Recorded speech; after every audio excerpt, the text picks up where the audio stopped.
Tras la victoria británica, las fuerzas españolas se retiraron hasta el puente Gálvez, a donde llegaron a las 4 de la tarde.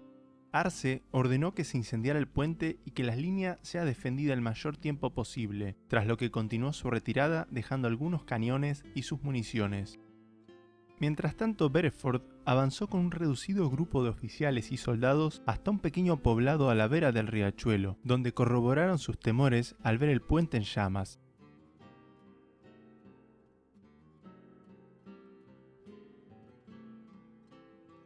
Los coroneles Ignacio de Ascuénaga y Eustaquio Giannini apenas juntaban 400 hombres, entre infantería, caballería y algunos cañones traídos de Buenos Aires y los dejados por Arce.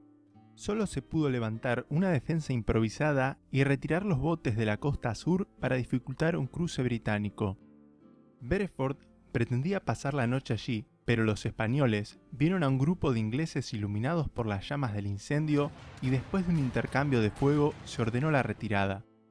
Esa misma noche, el coronel Giannini notificó la exitosa expulsión del enemigo. Como respuesta, se ordenó que moviera sus tropas unas cuadras hacia el poblado de Barracas para usar los edificios como protección, mientras que se retiraron todos los cañones pesados hacia Buenos Aires. Varios oficiales indicaron que incendiado el puente no había objeto en ocupar dicha posición donde podían ser atacados por la artillería británica.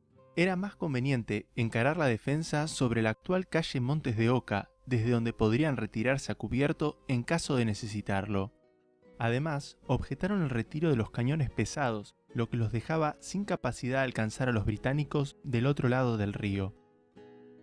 Giannini se mostró de acuerdo con esas opiniones, pero informó que era imposible cambiar de posición sin la aprobación del virrey.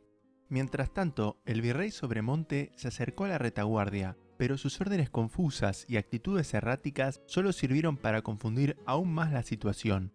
Finalmente, se retiró con el grueso de la caballería en lo que muchos creyeron sería una maniobra de flanqueo para atacar a los británicos por detrás, lo que nunca ocurrió.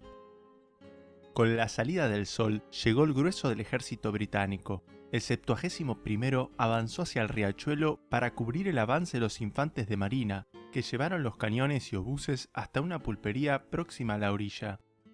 Giannini comprendió lo importante de sacar a los británicos de aquella posición y ordenó a su infantería que avanzara hacia la costa junto con sus cañones, formara una línea y abriera fuego. Pero el avance llegó demasiado tarde y los británicos dirigieron un preciso fuego de artillería contra los españoles. El daño se vio acrecentado por la utilización de las nuevas cargas shrapnel, botes de metralla que explotaban sobre las tropas enemigas. Las líneas españolas comenzaron a colapsar. Beresford ordenó que varios marineros cruzaran el riachuelo para traer los botes que estaban del otro lado. En poco tiempo la misión estaba cumplida y los británicos montaron un puente de pontones por donde pudo avanzar el 71º. El avance británico no tardó en desmoralizar a los españoles, que comenzaron a retirarse. Para las 11 de la mañana, todas las tropas de Beresford habían cruzado. Viendo que no parecían quedar más medios de resistencia, Beresford envió a un cabo para intimar a la rendición y a William Pius White, un residente local pro-británico, como intérprete. Los términos de Beresford exigían una capitulación incondicional de la ciudad, aunque prometió respetar la religión, la vida y la propiedad privada de sus habitantes. Para el momento que los enviados de Beresford llegaron a Buenos Aires, el virrey Sobremonte ya había abandonado la ciudad y se encontraba en Montecastro. Su última orden en Buenos Aires fue la de encargarle a Quintana que negociara la rendición. Las órdenes del virrey fueron duramente repudiadas en Buenos Aires.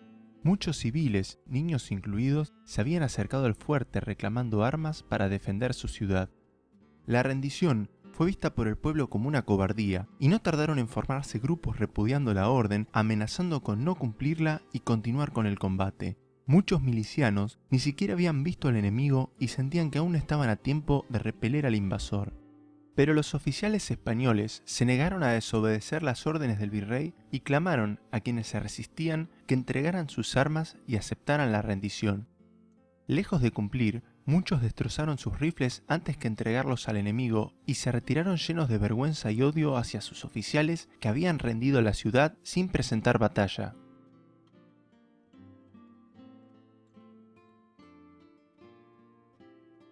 Habiendo confirmado la capitulación española, los británicos avanzaron por la actual calle Defensa rumbo a la Plaza Mayor. Beresford, consciente de su inferioridad numérica, ordenó a sus tropas marchar con el doble de separación entre ellas para aparentar mayor fuerza. La maniobra no funcionó del todo y el pequeño número de tropas enemigas no hizo más que aumentar el insulto de la derrota. El virrey, que nunca había sido querido por los ciudadanos de Buenos Aires, se convirtió, a los ojos del pueblo, en un cobarde. Incluso, los más extremos se atrevieron a acusarlo abiertamente de traición. Quintana intentó ganar tiempo, pero para las 3 de la tarde del 27 de junio, las tropas británicas habían ocupado efectivamente la ciudad y el fuerte. Los colores de Gran Bretaña fueron izados en la fortaleza, anunciando ante todos que Buenos Aires había caído ante el invasor extranjero. Ahora pueden explorar todos los capítulos anteriores usando este menú. Quiero agradecer especialmente a Víctor por todas sus donaciones. No se olviden de suscribirse al canal y donar para poder ayudar a que Historia Digital continúe con el proyecto.